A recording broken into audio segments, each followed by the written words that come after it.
Hey guys, welcome back to Primrose and Pearl Bath Products. Today I am making spaghetti and meatball soap. Yep, here is my inspiration. You heard it correctly, spaghetti and meatball soap. This all started about a year ago when my 8-year-old Miss Primrose was concocting some soap designs and she got this idea for spaghetti and meatball soap. I don't know why, but she's had it in her brain for a year, and I finally broke down and told her that I would make her spaghetti and meatball soap. So here we are. I ended up building the whole food fight collection around this soap because what else am I going to do with a spaghetti and meatball soap? Just make the whole collection food themed. So that's what we're doing. First, I am blending up my oils with my kaolin clay. I had forgotten to add it and let it sit, so I wanted to make sure that that was all blended in before I add my lye water solution. Next in goes my lye water solution. I am straining it today because I had let it sit for a little while, and sometimes when I let it sit, I get worried. So going ahead and putting that through my strainer right into my oils, and I'm going to go ahead and blend that up until it is all emulsified.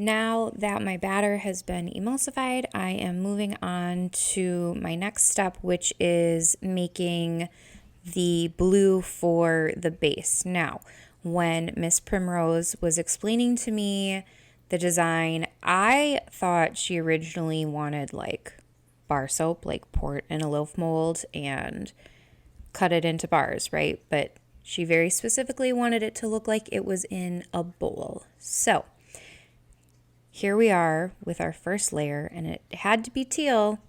So I think I got the color right on this one, a teal bowl. So I'm mixing my mica together. I did mostly blue with a little bit of green mica just to try and get that teal color. I'm gonna go ahead and get that mixed in.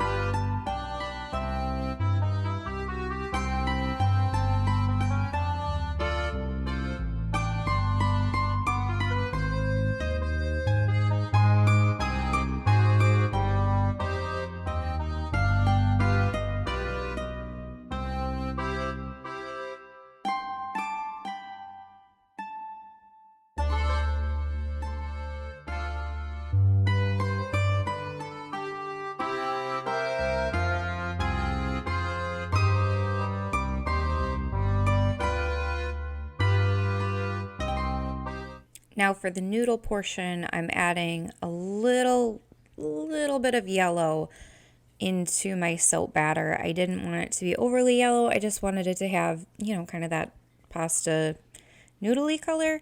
So I'm adding the yellow in, mixing with a whisk by hand instead of taking my stick blender back to it because I wanted it to stay fluid just in case I needed to change the color at all.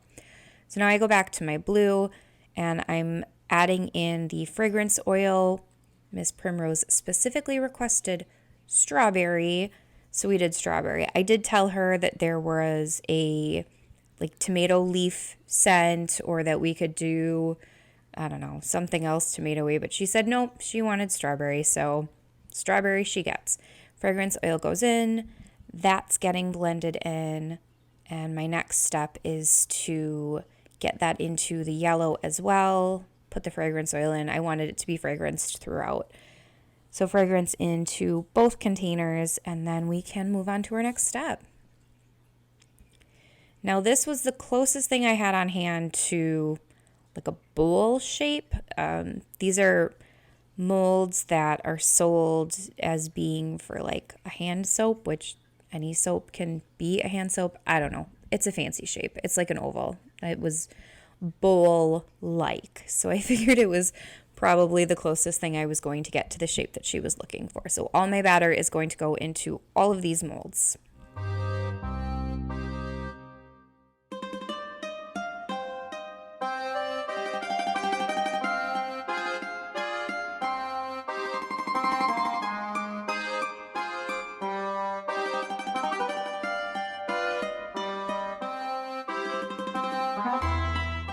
I let my soap batter sit for a little while so that it would thicken up pretty significantly. And now I'm going back in with a spoon and I'm trying to create that concave shape that a bowl would have because my noodles are going to sit inside of that.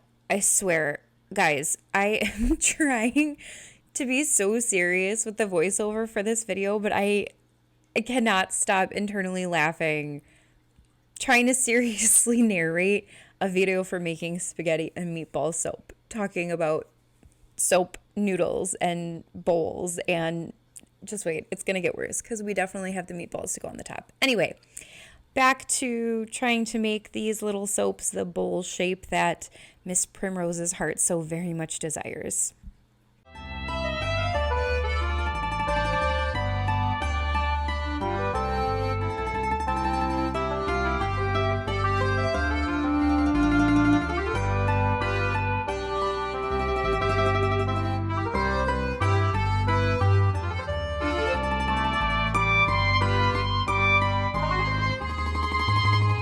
All right, I really wasn't sure if the bowl shape thing was going to work the way that I had it in my head, so I didn't actually do both of the molds right away with that shape. So I'm spooning in a little bit of my yellow soap batter that I had to the side. I knew if I tried to literally pipe all the way from the bottom to the top of the little spaghetti pile that my hand was just going to get really tired. So I'm trying to build this in layers where I'm not going to get exhausted. The soap's not going to completely fall apart the first time you use it, but you're still going to get that visual of spaghetti noodles. So I ladling in for my first little go around of noodle base.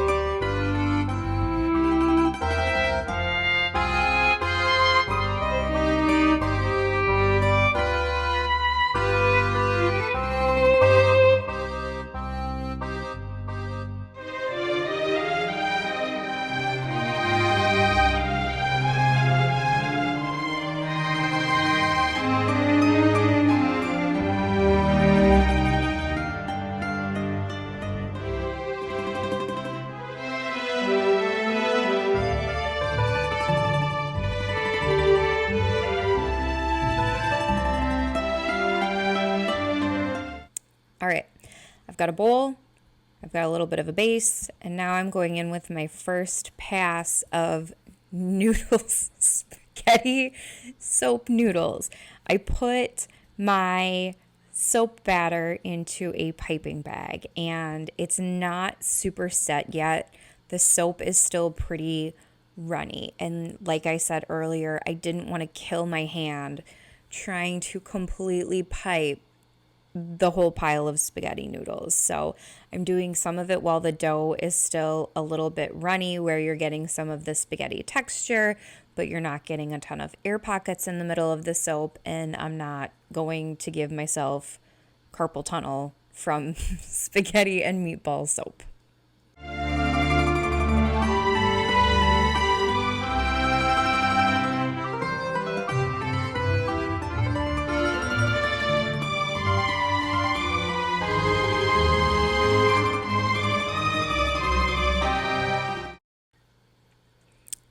Okay, so this has set now for a little bit. My reserved soap batter has set for a little bit longer, and now I'm going in and piping my third spaghetti layer.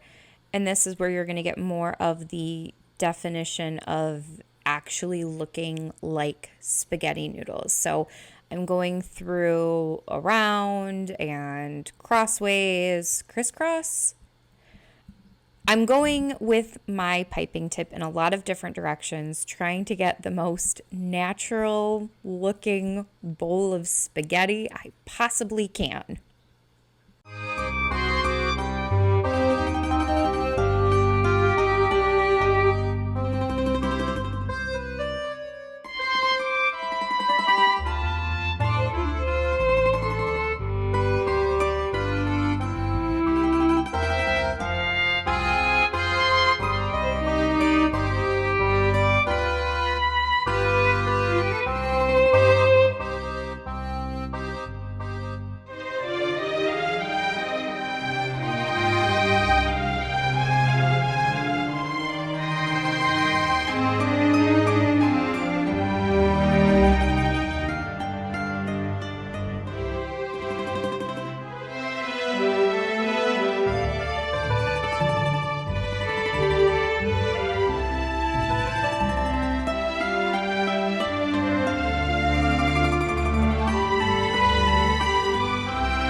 Noodles are done, and now we need some sauce, right? Spaghetti and meatballs needs some sort of a sauce. So I took some red mica and mixed it with some avocado oil until it was the consistency that I wanted. And I'm just taking a little pipette and drizzling it over the top of my soap noodles as as a little base before I go ahead and put my little meatballs on top of the soap.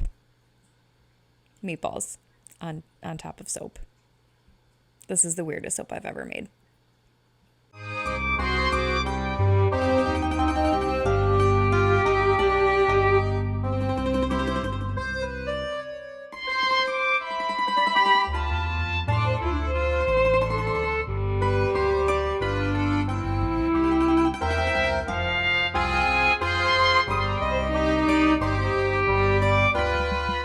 Sauce is on, and now it's time for soap meatballs. I took some soap dough that I had made from a previous project, and I colored it the brown color you see here and rolled it by hand into little tiny meatball shapes. I started with one and thought maybe I would just leave it as one, but then I had to consult with Miss Primrose because, you know, it was her soap, man. So I called her in and I showed her what they looked like, and she said, nope, they should have 3 meatballs. So 3 is what we're going to do. So I had to kind of scoot the ones I had already placed out of the way, but it's fine.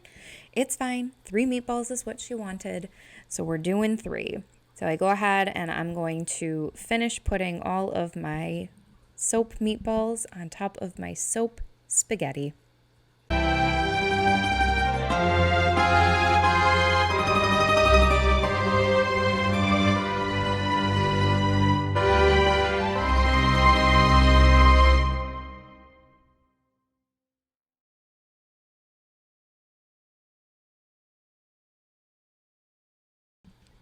Our meatballs are securely placed on top of our spaghetti, and now I'm going in with one last drizzle of that red mica because, you know, the meatballs, they need sauce too. So why not just do it up with some more of that red mica. I'm going to drizzle the mica on top of each of the soaps. I almost said bars of soap, but they're not bars. Each of the soaps, bowls of soap, they're all going to get mica drizzle. And then they're going to sit in the mold for 18 to 24 hours. And then we will have our final reveal of spaghetti and meatball soap. Aren't they just the cutest little spaghetti and meatballs you've ever seen? Here's your close-up. I'd love to know what you think of spaghetti and meatball soap in the comments. Would you use it? Would you buy it as a gag gift? I honestly, I don't know, but here we are with spaghetti and meatball soap. So let me know, what do you think? I can tell you Miss Primrose is thrilled with them. So that's really the main thing I was going for. Hope you enjoyed the video. Have a great day.